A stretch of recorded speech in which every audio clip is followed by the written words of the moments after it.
এই খাদিজা খাদিজা খাদিজা, কি? এই তুমি ইফতারের সময় এখানে কি করছো সাথে? কিছু না, এমনি। ও বুঝতে পেরেছি, তোমার খিদা লেগেছে এজন্য লুকাই লুকাই খাইতে এসেছো না? আরে না, আমি ওরকম রোজা ভাঙবো আমি এখন? হ্যাঁ, আর আধা ঘন্টার মধ্যে ইফতারি হবে, আমি কি এখনই রোজা ভাঙবো? আমি এমনি আসছি। তাহলে কি একটা করতে দরকারে এসছো তুমি? দরকারে। কি দরকার? খুব প্রয়োজনীয় একটা ও দরকার। মানে খাইতে এসেছো? আরে না রে পাগল, না খাইতে আসিনি। আমি এখানে একটা বেল পাকাতে দিয়েছিলাম, বুঝছো? ওইটাই হচ্ছে নিতে আসছি, ওই বেলটা, বুঝছো? ও তাহলে বেল খাবা লুকাই লুকাই? আরে না, খালি একই কথা বারবার বলে। আমি কি এরকম নাকি, হ্যাঁ, যে রোজা রাখে আবার রোজা ভেঙে ফেলবো আধা ঘন্টা আগে? দেখি এই বেলটা। যে দেখো কি ওরে, সুন্দর একটা বেল।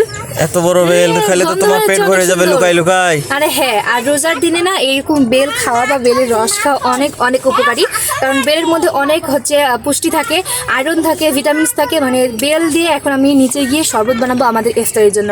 তাই জন্য আমি বেলটাকে এখানে নিতে আসছিলাম, বুঝছো? আর তুমি কি আবল তাবল বলছো? ও আমি চলো। তো মনে করি তোমার খিদা লেগেছে এজন্য চুপ চুপ করে খাইতে এসেছিলা সাথে। আরে না, পাগল নাকি তুমি?